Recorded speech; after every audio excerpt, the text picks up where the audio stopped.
cuando yo comienzo a tener una militancia mucho más comprometida, me acuerdo que, bueno, se armaron unos líos bárbaros, sobre todo las que más me recriminaban eran la propia familia.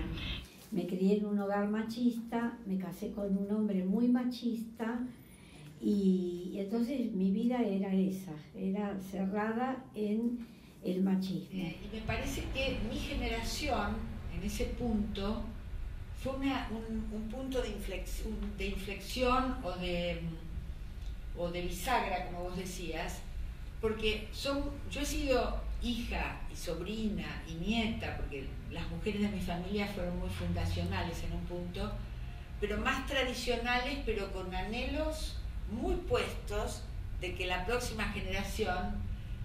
Para mi mamá era muy claro que si no ganabas tu dinero ibas a tener que depender de un hombre. Y ella decía, vos tenés que ganar tu dinero porque así vas a ser libre. Ahora, el día que le dije que me separaba casi se muere y lloró más que yo, como 2 meses, ¿entendés? Era esa situación, o suponían que hijos y hogar tenían que estar muy bien cuidados y además ser exitosos. No pensaron tanto, desearon un mejor destino para nosotras, me parece. Muchos compañeros, bueno, en las parejas de militantes, si la compañera tenía que ir a hacer una actividad, bueno, el compañero se quedaba y cambiaba los pañales, lavaba la ropa, cocinaba, tenía que ver con eso. Creo que también intentamos construir una sociedad diferente desde una práctica que nos llevara a eso. Y entonces lo que sucede es que en esa cuestión porque las tareas las desarrollaban mujeres y varones. En las organizaciones armadas no había, qué sé yo, vos sos varón, vos sos mujer, no había esa cuestión. Lo cierto es que me parece que después, sí, yo he escuchado que hubo serios problemas realmente y que sí salió, porque me parece que la cuestión de la violencia de género aparece también en una sociedad determinada. O sea, no podemos también, si vivimos en una sociedad capitalista, violenta. Mujeres, por ejemplo, yo recuerdo una compañera, Clara, se llamaba, venía de la agrupación de Camisado.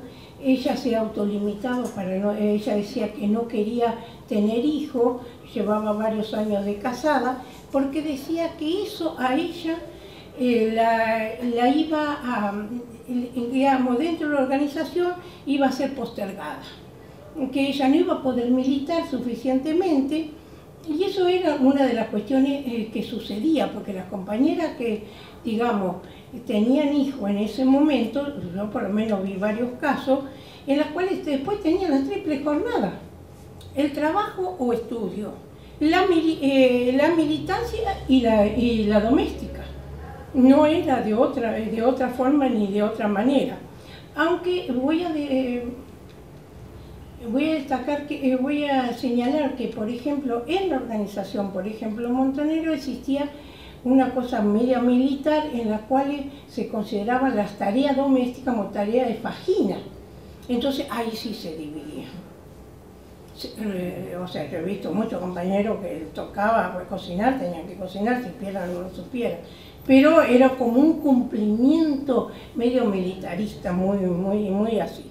Yo tuve mi primer hijo cuando estaba en la mitad de la carrera, en el año 66 justamente, nació Nicolás, un 3 de junio, y por ahí había sido el golpe de Onganía, o iba a ser, no sé.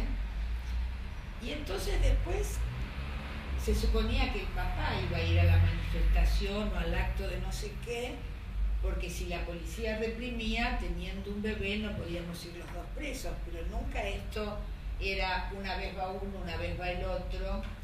Bueno, yo por supuesto le mentía a mi mamá o a mis tías, porque para manifestaciones no me cuidaban al bebé, ¿no? También les decía que tenía que ir a estudiar, algo así, y me escapaba y me iba a la manifestación y todo el mundo criticándome.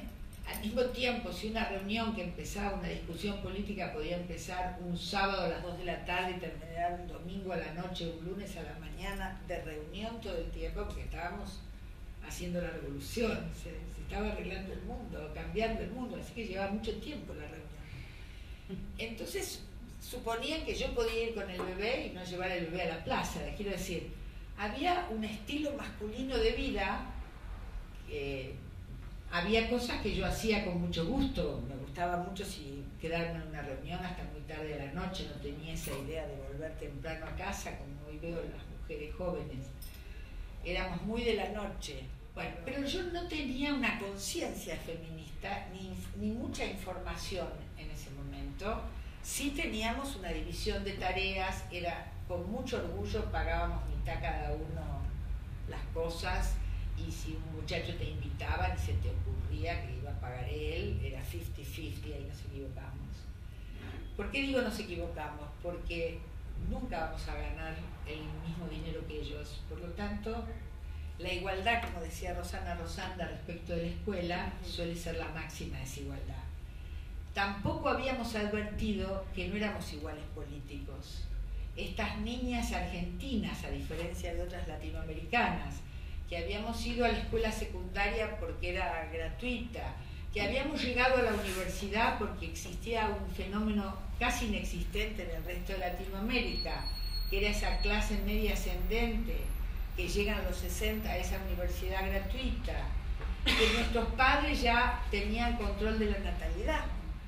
Entonces éramos niñas muy investidas por su madre o por su padre o por ambos, y ese investimento, esa librización en el sentido del proyecto, del soñar triunfos para esa niña, aunque estas madres fueran muy tradicionales, yo creo que nos invistieron del deseo de lo que ellas no pudieron hacer, ¿no? Sin hablar, en acto, porque esta es la habilidad de estas mujeres que tenían clara la subalternidad y que muchas de nosotros perdimos como estrategia cuando salimos al mundo creyendo que éramos iguales. Ahí había una militancia muy abnegada,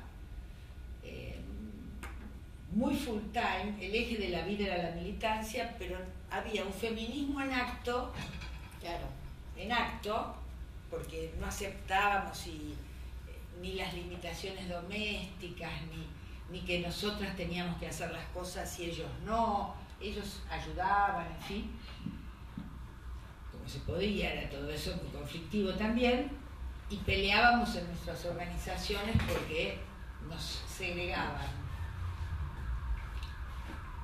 Pero no había lectura del feminismo ni conexión con grupos feministas que yo no conocía. ¿Por qué las mujeres rompen ese mandato cultural y patriarcal y van y toman las armas y se hacen guerrilleras?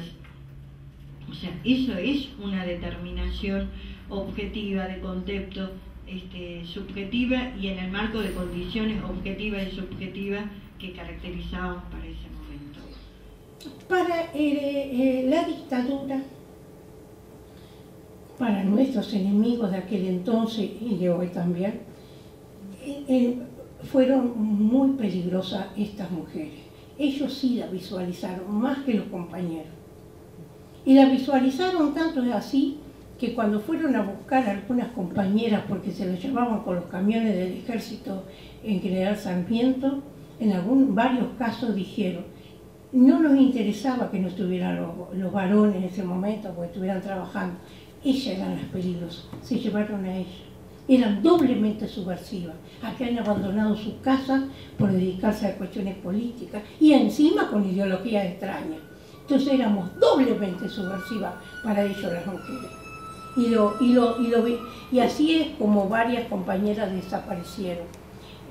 Tengo para nombrar bastantes compañeras, porque estas compañeras fueron transgresoras, estas compañeras yo creo que tuvieron más agudo el hecho de que su desaparición no fue solamente por el hecho de haber sido compañeras que tuvieran una cuestión de lucha revolucionaria, sino de mujeres transgresoras. Y yo creo que muchas veces nosotros no lo sabíamos a eso, pero analizándolo es así. ¿Qué decía la iglesia? Bueno, ustedes no cuidaron a sus hijos, quédense en su casa y se terminó esto, porque ustedes no los cuidaron. Entonces, por eso, hasta la iglesia nos condenó.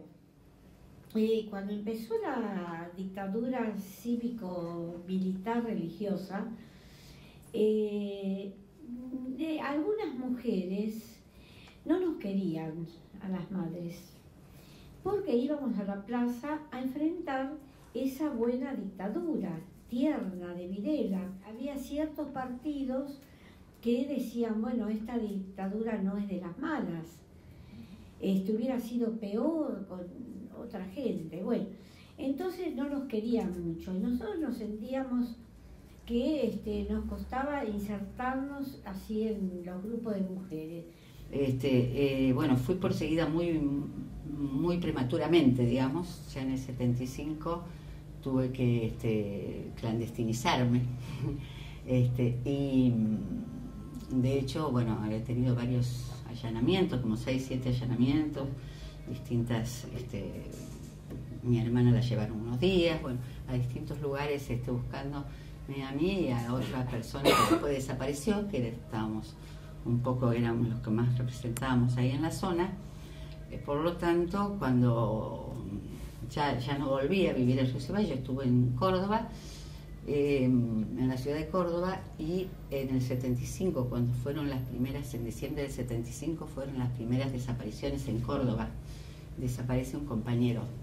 Entonces yo ya no tenía, todas mis redes familiares y demás ya se habían agotado. En ese momento no sabíamos lo que era una desaparición, por supuesto. No saben, que se buscaba, no, la palabra desaparición no existía, no se sabía. Entonces me tuve que ir a una pensión unos días porque ya no tenía, habían caído también compañeras y compañeros en los cuales estuve alojada, y tenía, por suerte, me salvó la vida, mi expareja, porque había un compañero que tenía, ya se había ido antes, que también había estado buscado, que era un intelectual que en realidad no participaba ya en política, pero lo habían ido a buscar por mí, y había tenido una beca en la RAI, en la radio y televisión italiana. Entonces me dice que me fuera. Ya se veía, en ese momento ya todos sabíamos lo del golpe inminente. Vino el avance de la derecha y ahí tenemos que empezar a correr, a cambiar de casa, a dejar de construir. Fuimos perdiendo nuestros cables a tierra, nuestra certeza, nuestras ilusiones fueron decayendo. Y así nos agarró el golpe militar. En esos años, en mi familia directa, yo tenía un tío preso en la Unidad 9, mi hermano clandestino, mi cuñada primero estuvo en Olmos y después en Devoto, mi primo conscripto estaba desaparecido en Azul, mi cuñado estaba en la Unidad 9, por mencionar algunos casos. No proseguimos. Nosotros no nos fuimos al exterior, yo no me fui, muchos compañeros y compañeras sí se fueron. Yo vieron que dije cívico-militar religioso o ecuménico, porque la iglesia tuvo una participación muy efectiva, no complicidad, porque complicidad puede ser por indiferencia, por mirar para otro lado. No. Entraron a los campos de concentración, veían a la gente torturada, veían a las mujeres embarazadas, que cuando tenían su bebé había una agrupación de la iglesia, de unas monjas, donde no tienen que ver las monjas María Baza y el Confar y un grupo de religiosas que están con nosotras y curas también que están con nosotros, el padre Pepe y algunos curas que se murieron, que eran de la villa, ¿no? Y la dictadura se llevó, vio que tenían familia y permitieron estos religiosos que los bebés nacidos en cautiverio de sus madres fueran entregados a familias que estaban a la espera, que no podían tener hijos o que ambicionaban esos hijos tan hermosos. La iglesia históricamente y los fundamentalismos religiosos han colaborado mucho con el sometimiento y la subordinación de la mujer, porque el rol asignado a las mujeres por la iglesia es el rol de sufrimiento, pasividad, la mujer como la mujer para otros, la mujer para los hijos, la mujer para el marido, la mujer para cuidar los ancianos, y actualmente también la mujer para la comunidad, es decir, la mujer siempre en función de y para. La desaparición forzada de personas es el crimen de crímenes, porque es cuando una persona se la priva de todos sus derechos absolutamente y privan a la familia y al pueblo. Los desaparecidos no son nuestros, los desaparecidos son del pueblo, las desaparecidas son del pueblo. Ya dejaron de ser nuestros, porque esto es un crimen que se cometió contra el pueblo, para llevar adelante una política económica neoliberal, programado por Estados Unidos, programado a través del operativo Cóndor. Todo tiene que ver. Uno dice cómo, y a veces cuando yo me metí con el tema de la deuda externa, decían, ¿por qué una madre habla de la deuda externa? Periodistas que me decían, ¿pero por qué? Sí, porque mi hijo es parte de esa deuda externa, porque cuando era la dictadura, cuando empezó la dictadura debíamos 6.000 millones de dólares, cuando terminó debíamos 45.000. Y muchas compañeras de las que están acá presentes saben también a veces lo difícil que ha sido unir esta lucha anticapitalista y patriarcal, que ahora pareciera que muchas organizaciones populares lo están pudiendo hacer, pero que no fue una tarea sencilla. Bueno, la dictadura reforzó entonces el Estado capitalista y patriarcal con la complicidad de la Iglesia, bueno, de otras instituciones más, pero la Iglesia siempre poniendo un granito de arena un poco más grande, ¿no? El silencio, el exilio, son marcas de violencia particular que llevamos como huella en nuestro cuerpo. Particular, porque no solo se metió en las instituciones, sino que se nos metió en el cuerpo, ¿no? Y el feminismo nos empieza a dar la forma, como un hilo conductor en nuestras vidas, de ir desnudando la trama de poder que ejerce el patriarcado. Es decir, el tema que nos atraviesa en la dictadura, que es la subordinación de la mujer, la dominación, y bueno, la humillación. Creo que es estructural del patriarcado, porque es propio de la violencia del sistema patriarcal, que lo que intenta hacer es tomar a la mujer como objeto. La metodología es coercitiva, represiva, y también tiene la pata de, digamos, de la naturalización y la legitimación de ese poder, porque el poder, digamos, masculino viene dado por un sistema de pactos ancestrales, digamos, de los pactos que dan legitimidad a la dominación masculina, donde se le asignan a la mujer determinados roles. La mujer debe ser madre, esposa, y participar en lo privado, en lo doméstico. Se le relega el espacio a la mujer de lo privado, y en cambio queda la asignación de los roles públicos y de dominación para los varones. La familia patriarcal lo que intenta es construir un Estado que es cuanto más acumulación de poder, cuanto más acumulación de bienes, más acumulación de poder, y dentro de esos bienes y propiedades está también la posibilidad de apoderarse de la mujer, y lo que la mujer trae consigo, que es la posibilidad de dar hijos varones, o sea, la prole, y esto es lo que tiene mucho que ver con lo que pasa después en la apropiación de los cuerpos de las mujeres y de los hijos de las mujeres en la dictadura.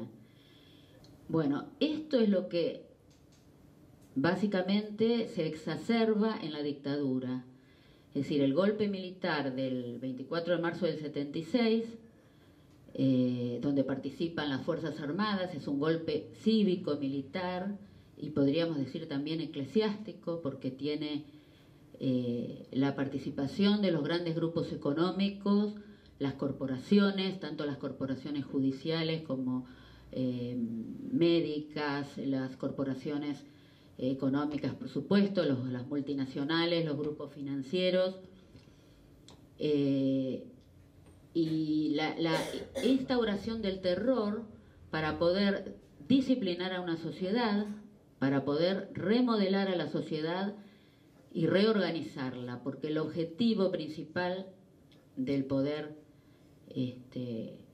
dictatorial, el objetivo principal es poder imponer una sociedad ordenada que vuelva a lo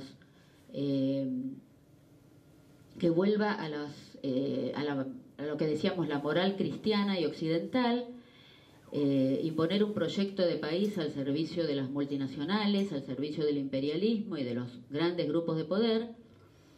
Y eso, para legitimar eso, se procede a un genocidio. Podemos hablar de un genocidio porque el plan sistemático de represión, que es el aniquilamiento de todo poder y de todo grupo opuesto a la dictadura, se manifiesta a través de persecuciones, secuestros, torturas, exilio, todo un plan sistemático que consiste en el aniquilamiento de un grupo que es construido. En el genocidio, acá no es un genocidio étnico ni racial. El grupo que se forma es un grupo político, es un grupo nacional construido por el poder que lo construye como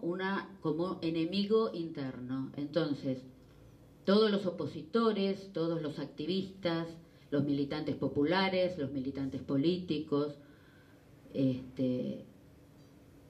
son pasibles de secuestro, tortura, aniquilamiento y exterminio.